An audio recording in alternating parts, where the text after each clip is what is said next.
Hello everyone, कैसे हैं आप सभी। उम्मीद करता हूं सभी स्वस्थ होंगे, ठीक होंगे, आपकी पढ़ाई भी सुचारू रूप से चल रही होगी। प्यारे बच्चों, आज के इस सेशन में हम लोग भाववाचक संज्ञा को पढ़ेंगे। इसका मतलब हम लोगों ने इससे पहले व्यक्तिवाचक और जातिवाचक के बारे में पढ़ लिया था। भाववाचक संज्ञा के अलावा इसी सेशन में हम लोग पढ़ेंगे कि किस प्रकार से व्यक्तिवाचक को जातिवाचक बनाया जा सकता है, किस प्रकार से भाववाचक को जातिवाचक बनाया जा सकता है और किस प्रकार से जातिवाचक को व्यक्तिवाचक बनाया जा सकता है। तो यह भी हम लोग पढ़ेंगे।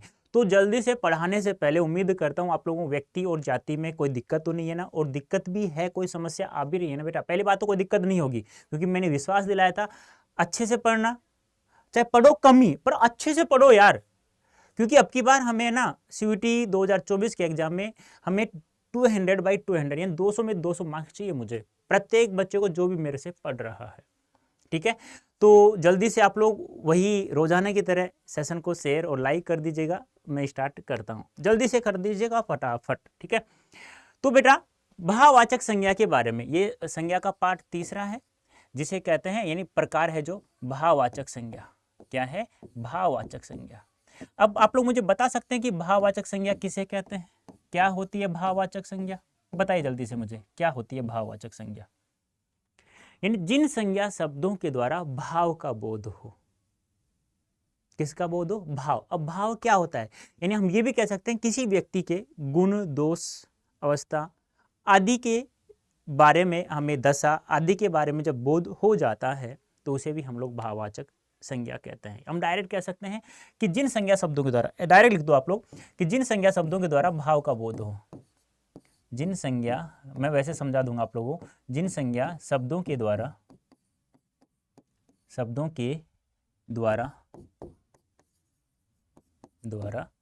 भाव का बोध हो, वहां कौन सी संज्ञा होती है? भाववाचक संज्ञा होती है। यानी कि मैंने कहा, या आप लोग कह सकते हैं, यानी किसी भी व्यक्ति की अवस्था, दशा, गुण, दोष आदि का क्या करा दे? हमें बोध करा दे, समझ करा दे, उसे क्या कहते हैं? यानी कि हम कह सकते हैं मन के भाव। हम लोग ये भी कह सकते हैं, क्या? मन के भाव कौन संज्ञा होती है? भाववाचक संज्ञा। जो मन से जो चीजें निकलती हैं।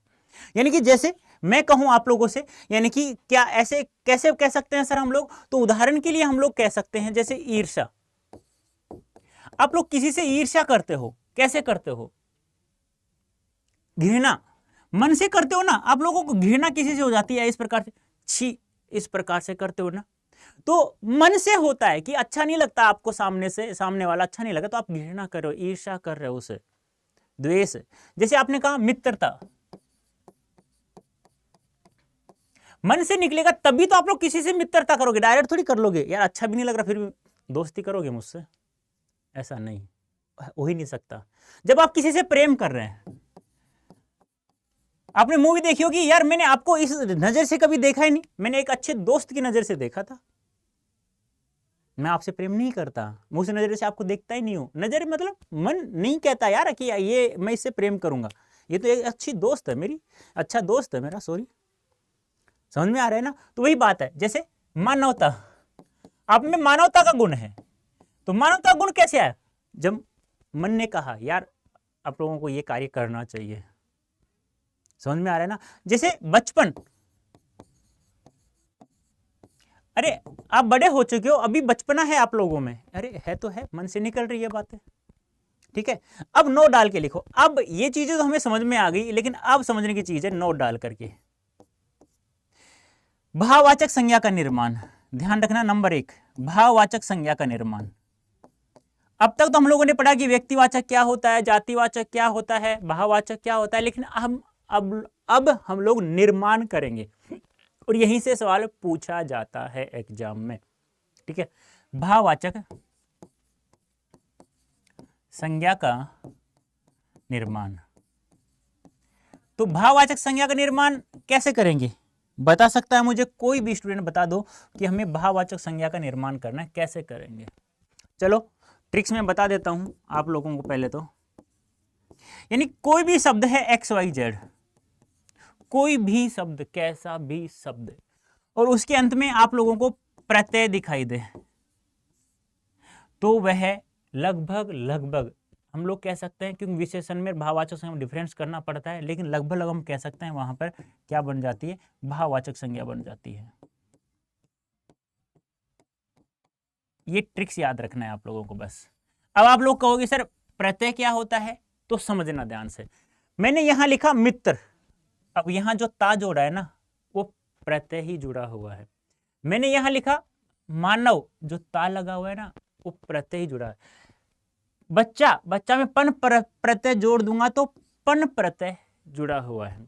यानी हम लोग कह सकते हैं जो उपसर्ग और जो प्रत्यय होता है ना, एक मिनट देख लो मैं समझा देता हूं। यहां से थोड़ा सा एसपी नोट डाल के लिख देता हूं, स्पेशल नोट जिसे कहते हैं। यानी कि मान लो ये मूल शब्द है, ये मूल शब्द है। अब इस मूल शब्द से पहले हम जो भी शब्दांश जोड़ते हैं तो वो क्या जुड़ जाता है, उपसर्ग जुड़ जाता है। और मूल शब्द के बाद में जो शब्दांश जोड़ते हैं ना वो क्या कहलाता है, प्रत्यय कहलाता है। यानी कि हम लोग कह सकते हैं कि वे शब्दांश, यानी कि उपसर्ग और प्रत्यय दोनों के दोनों क्या होते हैं बेटा, शब्दांश होते हैं, ध्यान रखना।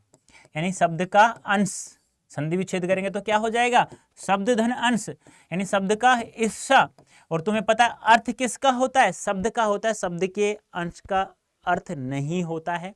तो वे शब्दांश जो किसी शब्द के पहले लगकर उस शब्द के अर्थ ध्वनि आदि में परिवर्तन कर देते हैं या उस शब्द में नई विशेषताएं उत्पन्न कर देते हैं, उन्हें उपसर्ग कहा जाता है।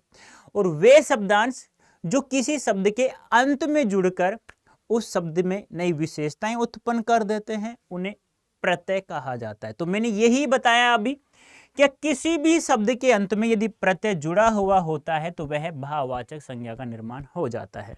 ये तो ट्रिक्स थी। अब हम लोग यहां डायरेक्ट आगे कर लेता हूं मैं। अब भाववाचक संज्ञा का निर्माण कैसे करेंगे, तो क्या कहेंगे, संज्ञा, सर्वनाम, विशेषण, क्रिया तथा अव्यय आदि शब्दों के अंत में, आदि शब्दों के अंत में प्रत्यय जोड़कर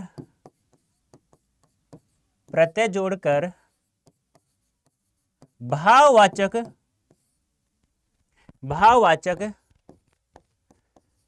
संज्ञा का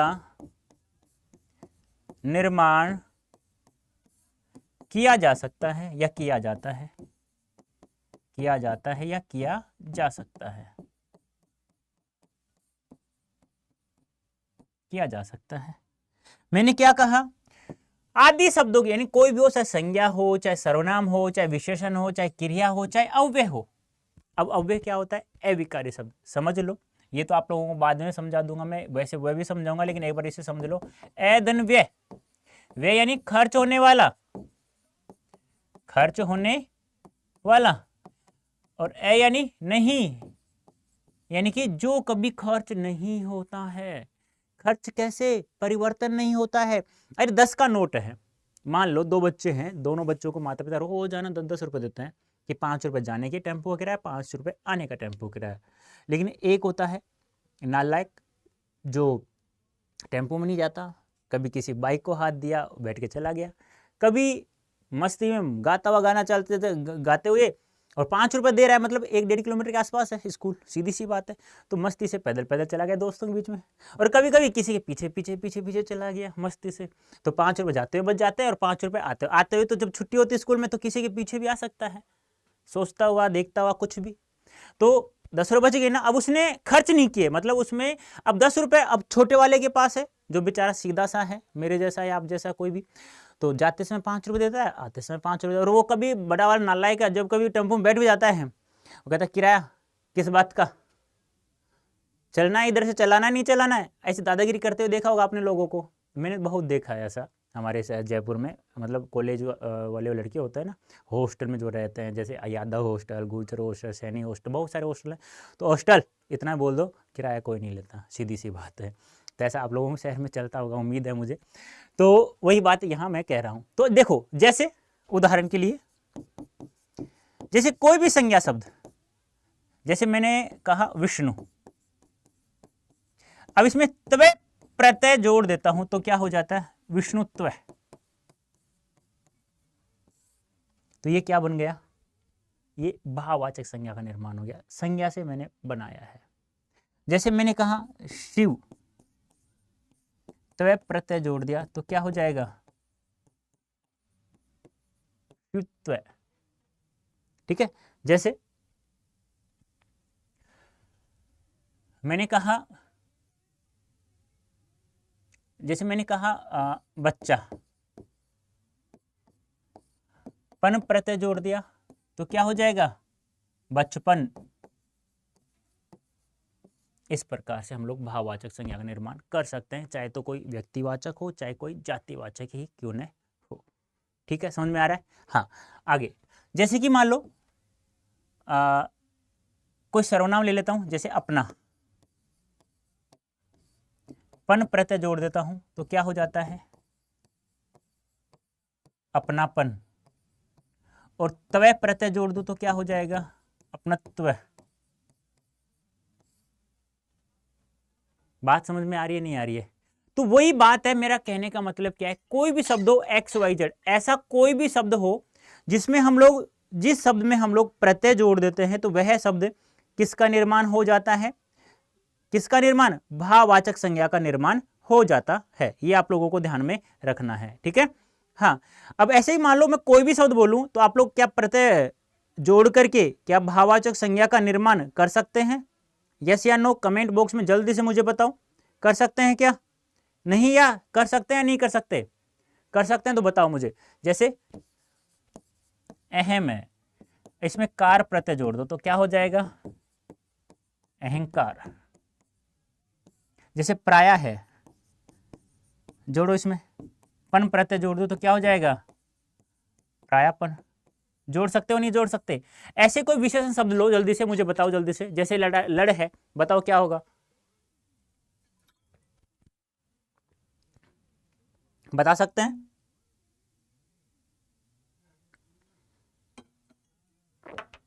बता सकते हैं क्या। जैसे विशेषण से बना लेते हैं हम लोग, जैसे लड़ है, आई प्रत्यय जोड़ दूं, आई प्रत्यय जोड़ दूं तो क्या हो जाएगा, लड़ाई। ठीक है। जैसे साफ है, आई प्रत्यय जोड़ दो तो क्या हो जाएगा, सफाई। जैसे पट धातु है, आई प्रत्यय जोड़ दो तो क्या हो जाएगा, पढ़ाई। कर सकते हैं, नहीं कर सकते, कर सकते हैं आराम से, कोई दिक्कत है तो बताओ। सुंदर, ये भी तो विशेषण है, कौन सा प्रत्यय जोड़ूं, ता प्रत्यय जोड़ दो तो क्या हो जाएगा,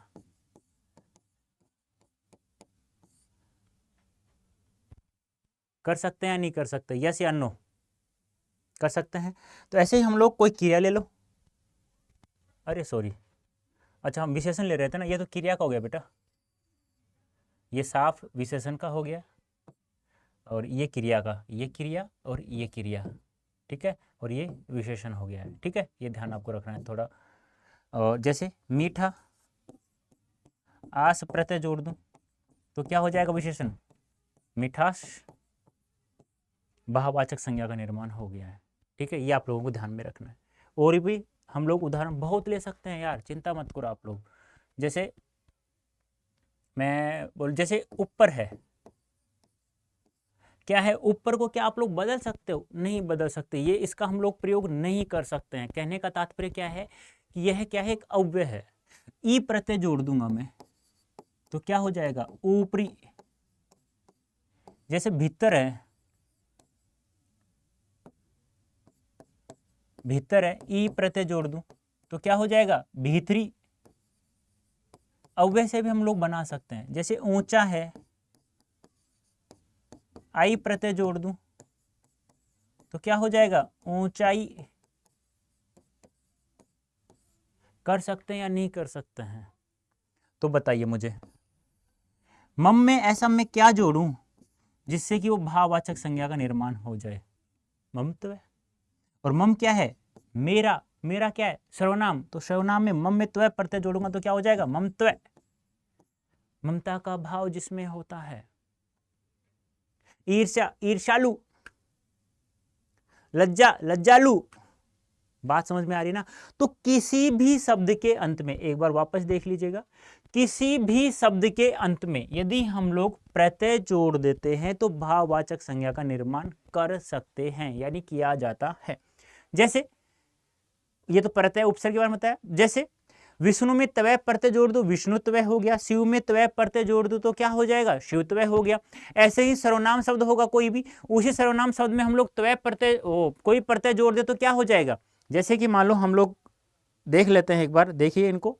जैसे अहंकार है, अहंकार में हम लोग कार प्रत्यय जोड़ दिया अहम में, तो क्या हो जाएगा, वो अहंकार हो जाएगा। कर सकते हैं नहीं कर सकते, कर सकते हैं क्या।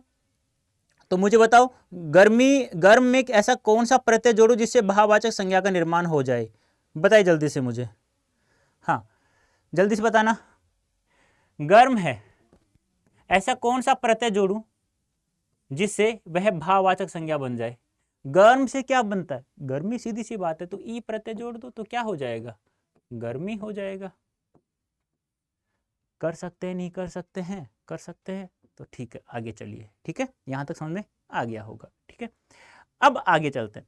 ये तो हो गया किसका निर्माण किया हमने, भाववाचक संज्ञा का निर्माण किया। अब नोट नंबर 2, नोट नंबर 2, यानी कि भाववाचक संज्ञा से, भाववाचक संज्ञा से जातिवाचक संज्ञा का निर्माण, जातिवाचक संज्ञा का निर्माण। अब पहले तो आप लोग मुझे ये बताओ, इससे पहले, कि 3 संज्ञा थी हमारे पास, कौन कौन सी, एक व्यक्ति, एक भाव और एक जाति। आपसे पूछा जाए कि भाववाचक संज्ञा का प्रयोग किस वचन में किया जाता है, एक वचन या बहुवचन, बताइए मुझे जल्दी से, एक वचन या बहुवचन। तो ध्यान रखना, एक तो व्यक्तिवाचक और एक भाववाचक, दोनों का प्रयोग एक वचन में किया जाता है। और जातिवाचक संज्ञा का प्रयोग हमेशा किस में किया जाता है, बहुवचन में। ये बहुत ज्यादा महत्वपूर्ण सवाल है, ध्यान रखना, इंपोर्टेंट लिख देता हूं। यानी कि व्यक्ति और भाव दोनों का प्रयोग एक वचन में किया जाता है और जाति का प्रयोग हमेशा बहुवचन में किया जाता है, ठीक है। अब हमने भाववाचक संज्ञा का निर्माण मतलब किस में कर रहे हैं, जातिवाचक में। अब हमें एक बात पता चल गई कि भाववाचक संज्ञा का प्रयोग किस में किया जाता है, एक वचन में, और जातिवाचक का प्रयोग किस में किया जाता है, बहुवचन में। तो भाववाचक संज्ञा का प्रयोग यदि बहुवचन में कर दिया जाए तो किस संज्ञा का निर्माण कर सकते हैं या किया जा सकता है, जातिवाचक संज्ञा का निर्माण किया जा सकता है। तो हम लोग लिख सकते हैं भाववाचक संज्ञा का प्रयोग, भाववाचक संज्ञा का प्रयोग बहुवचन में कर दें,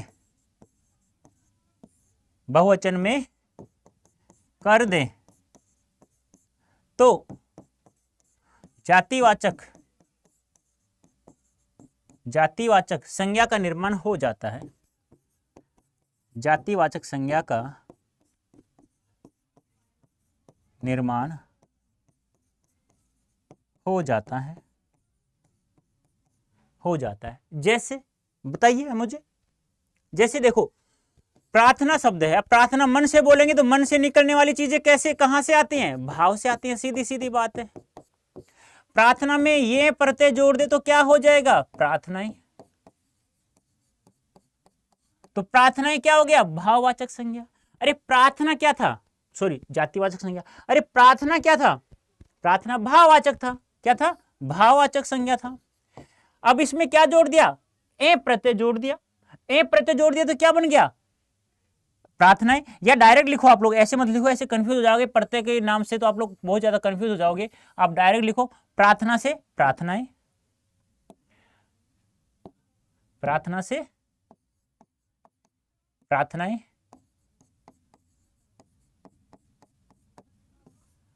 या चलो शब्द नहीं दे रहा, वाक्य दे दिया है, जैसे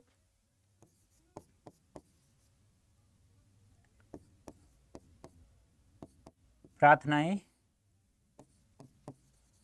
कभी व्यर्थ नहीं जाती। अब आपसे ऐसे पूछ लिया जाए, डायरेक्ट आपसे पूछा जाए कि निम्नलिखित वाक्य में भाववाचक संज्ञा बताइए कौन सी है, बता सकते हैं क्या मुझे आप लोग? नहीं जाती, यानी प्रार्थनाएं कभी व्यर्थ नहीं जाती, जो भी मन से करते हो आप लोग, यदि मन से करो, जैसे प्रार्थना आप लोग बोलते हो, कैसे बोलते हो?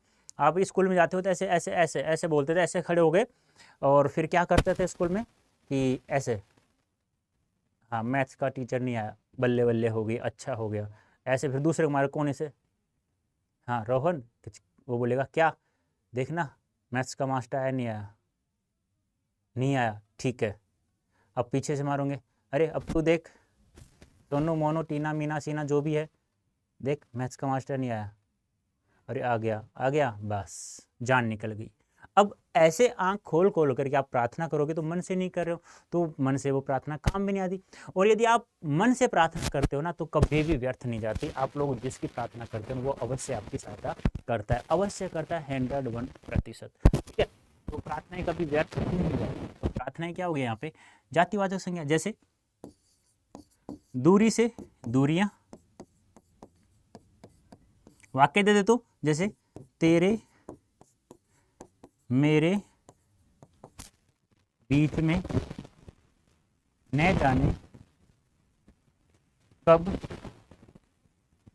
दूरियां बढ़ गई, ऐसे अंडरलाइन दे देगा। तो फिर पूछेगा निम्नलिखित वाक्य में रेखांक शब्द बताओ किस संज्ञा का प्रयोग किया गया। समझ में आ रहा है ना? जैसे आगे और देखिए, जैसे बुराई, बुराई से बुराइयों, बहुवचन में प्रयोग करना है हमें तो, जैसे अच्छाई अच्छाइयों,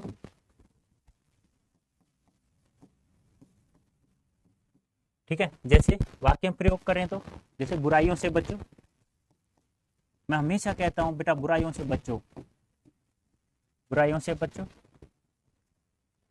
बच्चों बच्चों नहीं बच्चों, अच्छाइयों को अपनाओ, लेकिन अच्छाइयाँ कहाँ, बुराइयों से फुर्सत नहीं मिलती, अच्छाइयों को अपनाओ। ठीक है, कर सकते हो। एक वाक्य लिख रहा हूं, मुझे आप लोग बताना इसमें कि हम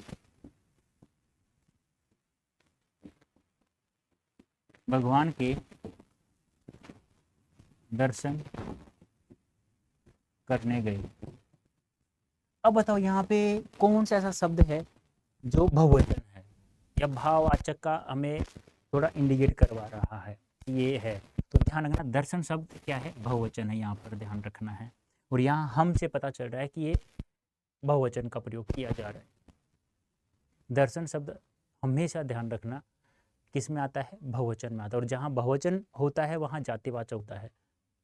बात समझ में आ रही है? तो इस प्रकार से आपसे पूछा जा सकता है। नेक्स्ट, नोट नंबर 3, व्यक्तिवाचक संज्ञा से, व्यक्तिवाचक संज्ञा से, संज्ञा से जातिवाचक, जातिवाचक संज्ञा का, संज्ञा का निर्माण। यानी कि अब हम लोग क्या कर रहे हैं कि व्यक्ति से जाति बना रहे हैं, तो व्यक्तिवाचक का प्रयोग किस में किया जाता है, एक वचन में, सीधी सी बात है। और जाति का प्रयोग किस में किया जाता है, बहुवचन में। तो व्यक्तिवाचक संज्ञा का प्रयोग यदि बहुवचन में कर देते हैं तो किस संज्ञा का निर्माण हो जाएगा, जातिवाचक का। जैसे उदाहरण पहले तो लिख लो इसकी परिभाषा कि व्यक्तिवाचक संज्ञा का प्रयोग, व्यक्तिवाचक संज्ञा का प्रयोग बहुवचन में कर दें तो जातिवाचक संज्ञा का निर्माण हो जाता है, निर्माण हो जाता है। जैसे अब सुनो ध्यान से, मैं एक चीज बोलूं कि भारत के प्रत्येक शहर में रावण पैदा हो गए। मैंने कहा भारत के प्रत्येक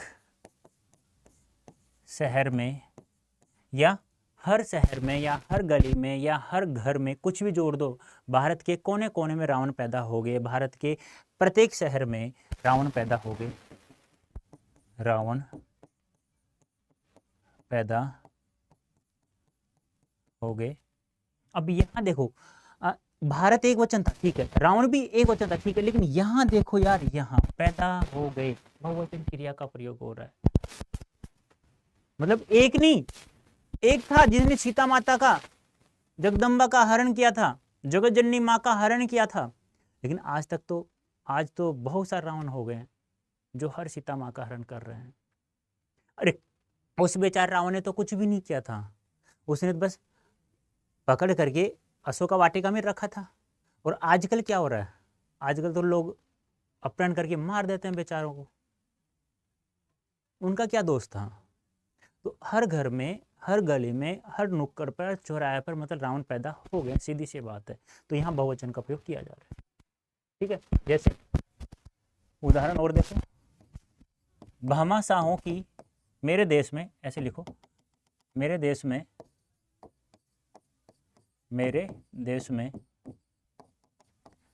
भामाशाहों की कमी नहीं है, भामाशाहों की कमी नहीं है। मतलब भामाशाह कौन था, कमी नहीं है। भामाशाह महाराणा प्रताप को जिन्होंने बहुत सारा धन दौलत दिया, इससे आप अपने सेना का गुजारा चलाइए और देश के प्रति, देश को स्वतंत्र कराइए, या कुछ भी युद्ध कीजिए किसी प्रकार से। तो आजकल दान देने वाले व्यक्तियों की कमी नहीं है। जैसे अब मैं ये भी कह दूं, मेरे देश में जयचंदों की कमी नहीं है, जयचंदों की कमी नहीं है। मतलब जयचंद कौन था, देशद्रोही। अब आप बताओ देशद्रोही की कमी है क्या देश में, बताओ देशद्रोही की कमी है क्या, नहीं है ना, फिर देशद्रोही की कमी नहीं है, ठीक है। बहुत सारे वाक्य बन सकते हैं।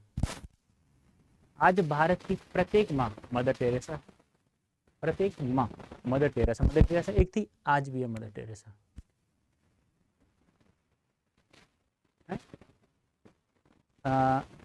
रोहन के घर की लक्ष्मी, या रोहन की पत्नी, या रोहन की पत्नी सीता लक्ष्मी है। एक लक्ष्मी थी, एक सीता लक्ष्मी बताया जा रहा है कि सीता भी लक्ष्मी है, यानी कि एक परिवार में एक सीता है, वो लक्ष्मी के समान है, लक्ष्मी जैसा गुण है। तो एक लक्ष्मी तो थी, विष्णु की पत्नी, एक सीता को बना दिया, यानी कि एक से ज्यादा जहां पर बना दिया जाए। अरे रोहन तुम तो राम निकले, अरे एक राम था, एक रोहन को राम बना दिया गया है। एक से ज्यादा जहां भी हो जाए वहां जातिवाचक संज्ञा का निर्माण हो जाता है, समझ में आया। नेक्स्ट अंतिम नंबर 4, सॉरी कुछ चेंज तो नहीं हुआ ना।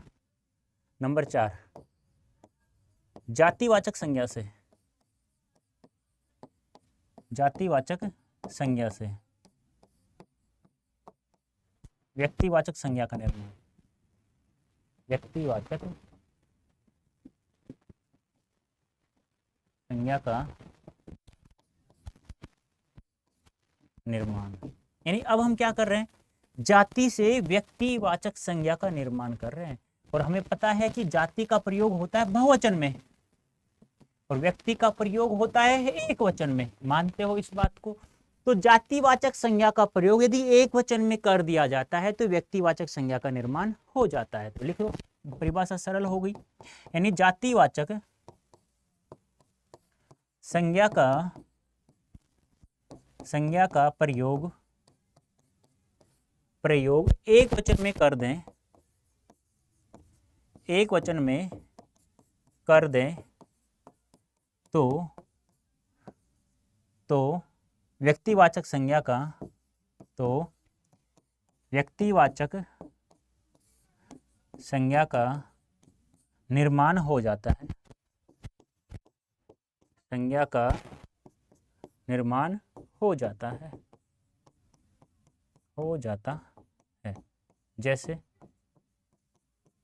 जैसे सुनना ध्यान से, नेताजी ने आजाद हिंद फौज की स्थापना की या गठन किया, स्थापना की। अब देखो यहाँ पे ध्यान से सुनना, ध्यान से सभी। नेताजी ने, अरे आजकल है ना प्रत्येक घर में नेताजी हैं, सफेद कुर्ता पजामा पहना, काला चश्मा पहना। हाँ भाई, दीपावली की राम राम, ईद की नमस्कार सभी देशवासियों को, नमस्कार आप सभी को, मकर संक्रांति की राम राम, नमस्कार आप सभी को, होली की राम राम, प्रत्येक समस्त देशवासियों को, समस्त क्षेत्रवासियों को। तो आजकल तो नेता घर घर में उत्पन्न हो गए हैं, लेकिन यहाँ है ना नेताजी एक ही है। हमें किससे पता चल रहा है कि आजाद हिंद फौज से, कि नेताजी एक ही थे। कौन? सुभाष चंद्र बोस। और देखो उदाहरण, जैसे गांधी जी ने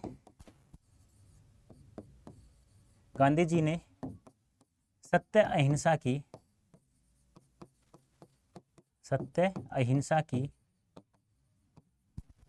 अलख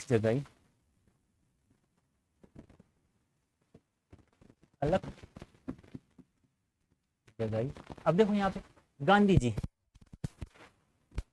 बहुत है। गांधी जी एक तो है ही, जो आलू की मशीन से सोना कैसे बोला था ना पप्पू ने। पप्पू जानते हो?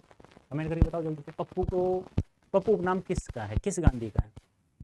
ठीक है, तो गांधी बहुत थे भी, राजीव गांधी, इंदिरा गांधी, और हमारे पप्पू हैं, सोनिया गांधी। ठीक है, तो लेकिन यहाँ से पता चल रहा है कौन? सिर्फ एक, जो हमारे राष्ट्रपिता थे, महात्मा गांधी जी। तो यहाँ से हमें पता चल रहा है कि एक व्यक्ति का हमें बोध करा रहा है। तो मैंने यही कहा है यहाँ पे कि किसी भी जातिवाचक संज्ञा का प्रयोग, कोई भी जातिवाचक संज्ञा का प्रयोग, उसका प्रयोग हमेशा एक वचन में कर दें तो किसका निर्माण हो जाता है? व्यक्तिवाचक संज्ञा का। इससे हमें पता चल रहा है कि ये एक है, इससे हमें पता चल रहा है। ऐसे गांधी जी के बारे में हमें पता चल रहा था, यहाँ क्या है? एक है, क्योंकि इससे हमें पता चल रहा है वो। तो आज हमारी कंप्लीट संज्ञा फिनिश होती है। ठीक है, तो संज्ञा के भेद पूछे तो 5 होते हैं, और 5 नहीं है तो 3 आ जाए तो 3 होते हैं। ठीक है, तो एक बार मैं रिपीट कर देता हूँ जिससे आप लोगों को कोई दिक्कत नहीं हो। आज हम लोगों ने क्या पढ़ा? कुछ बच्चे लेट भी आते हैं ना, समय के पाबंद नहीं है। तो आज हम लोगों ने क्या पढ़ा? भाववाचक संज्ञा। तो भाववाचक संज्ञा क्या होती है? जिन संज्ञा शब्दों से हमें भाव का बोध हो जाता है, भाव की समझ हो जाती है। भाव क्या होता है? मन की बातें, जो हमारे गुण होते हैं, किसी अवस्था दशा का बोध करा देते हैं, तो वह है हमारी भाववाचक। तो मैंने ट्रिक्स में बताया क्या, किसी भी शब्द में हम लोग प्रत्यय जोड़ देते हैं, या किसी शब्द में प्रत्यय दिखाई देता है, कोई भी शब्द हो XYZ, उसमें प्रत्यय दिखाई दे तो भाववाचक मान लेना। फिर प्रत्यय क्या होता है, उपसर्ग क्या होता है, मैंने समझाया था यहाँ पे कि वो शब्दांश होते हैं दोनों। शब्द से पहले लगते हैं तो उपसर्ग होता है, शब्द के बाद लगते हैं तो वह प्रत्यय होता है। ठीक है, फिर मैंने कहा कि संज्ञा, सर्वनाम, विशेषण, क्रिया, अव्यय के अंत में प्रत्यय जोड़ देते हैं तो वहां पर हमें इस संज्ञा का निर्माण हो जाता है भाववाचक। तो ये हम लोगों ने कुछ शब्दों का निर्माण किया है। ठीक है, फिर हम लोगों ने सबसे महत्वपूर्ण बात क्या की कि भाववाचक संज्ञा का निर्माण किया हम लोगों ने, कि भाववाचक संज्ञा से निर्माण तो कर लिया हम लोगों ने, भाववाचक संज्ञा से जातिवाचक संज्ञा का निर्माण किया है। तो भाववाचक संज्ञा का प्रयोग किस में किया जाता है? एक वचन में, हमें पता है ये। और जातिवाचक संज्ञा का प्रयोग किस में किया जाता है? बहुवचन में। तो भाववाचक संज्ञा का प्रयोग यदि बहुवचन में कर दिया जाता है तो किसका निर्माण हो जाता है? जातिवाचक संज्ञा का निर्माण हो जाता है। जैसे हम लोगों ने उदाहरण भी बहुत सारे देख लिए। फिर हम लोगों ने पढ़ा क्या कि व्यक्तिवाचक संज्ञा का प्रयोग जातिवाचक में, हमें पता है व्यक्तिवाचक संज्ञा का प्रयोग एक वचन में होता है, जातिवाचक संज्ञा का प्रयोग बहुवचन में होता है। तो व्यक्तिवाचक संज्ञा का प्रयोग बहुवचन में कर दें तो किसका निर्माण हो जाएगा, जातिवाचक संज्ञा का। तो हम लोगों ने यहाँ जैसे भारत के प्रत्येक शहर में रावण पैदा हुए, रावण तो बेचारा एक ही था लेकिन यहाँ पैदा हो गए, ये क्या है, बहुवचन संज्ञा क्रिया का प्रयोग यहाँ हो रहा है, तो हमें पता चल गया कि यहाँ पे क्या है, जातिवाचक संज्ञा। भामाशाहों कमी नहीं है, भामाशाह तो एक था जिन्होंने महाराणा प्रताप को बहुत सारा पैसा धन दौलत दिया था, ठीक है। जयचंद भी एक था जो देशद्रोही था, लेकिन आजकल देशद्रोही में कमी है क्या, नहीं, हमें इससे पता चल रहा है।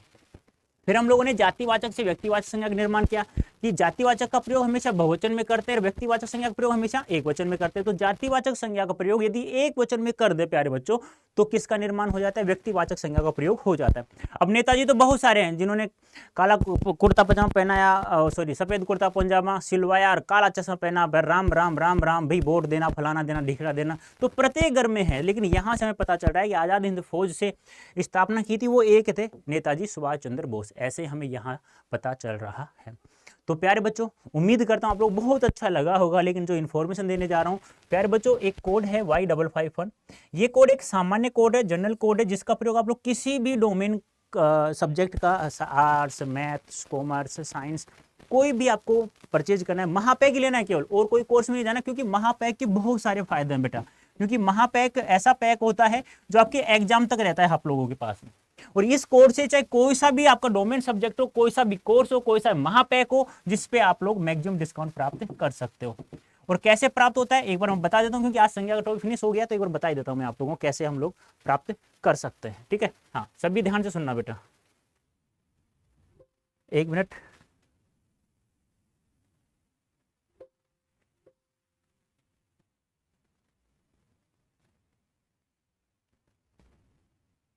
ऐसे आप लोग गूगल ओपन कर लेना, ठीक है।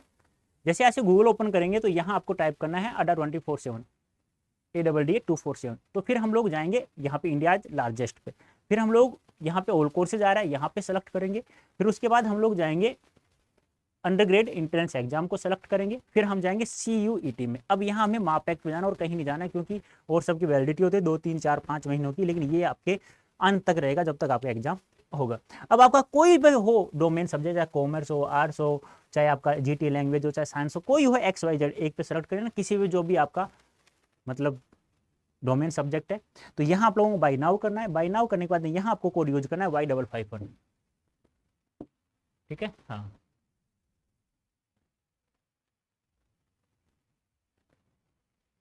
क्यों भी क्यों नहीं आ रहा, नाराज हो रहा है क्या, नहीं आ गया। Y551 कोड यूज किया आप लोगों ने, ठीक है। जैसे अप्लाई कर दोगे बेटा, ये देखिए आप लोग, हाँ ये एक सामान्य कोड है Y551, जिसका आप प्रयोग करेंगे तो आपको मैक्सिमम डिस्काउंट प्राप्त हो जाएगा बेटा, ये। और मैक्सिमम देखो 12,999, यानी कि 12,999 का कोर्स था, अब आपको 2,200 रुपये का डिस्काउंट प्राप्त होगी, यह मात्र 10,000 रुपये का कोर्स पड़ रहा है, 10,789 का। लेकिन कब, जब आप लोगों ने ये कोड यूज किया है। अब आपका कोई भी डोमेन सब्जेक्ट हो, चाहे मैथ्स हो, आर्ट्स हो, साइंस हो, आप इस कोड का प्रयोग करके मैक्सिमम डिस्काउंट प्राप्त करें और महापैक का फायदा उठाएं। क्योंकि अभी से बेटा आप लोग 12th क्लास के साथ साथ में यदि आप लोग CUET 2024 की तैयारी करते हैं तो आपको DU का नॉर्थ कैंपस में बेस्ट कॉलेज आपको मिल जाएगा, जो आपको अपने सपना देखा है, जिससे आपका उद्देश्य पूरा होता है, जिससे आपका लक्ष्य पूरा होते हुए दिखाई देता है कि इस कॉलेज से मैं ऐसा कुछ कर सकता हूँ। तो अभी से आप लोग तैयारी करेंगे ना, तो आप लोग सक्सेस अवश्य प्राप्त करेंगे। तो बेटा कैसा लगा सेशन, उम्मीद करता हूँ बहुत अच्छा लगा होगा। अच्छा लगा है तो अभी के लिए इतना ही, लेकिन कमेंट बॉक्स में अवश्य बताना, क्योंकि हमारा संज्ञा का टॉपिक फिनिश हो चुका है। संज्ञा में अब कोई किसी को समस्या तो नहीं है ना, एक बार आप लोग जल्दी से मुझे कमेंट करके बताना यस या नो में। ओके प्यारे बच्चों, अभी के लिए इतना ही, धन्यवाद, थैंक यू सो मच।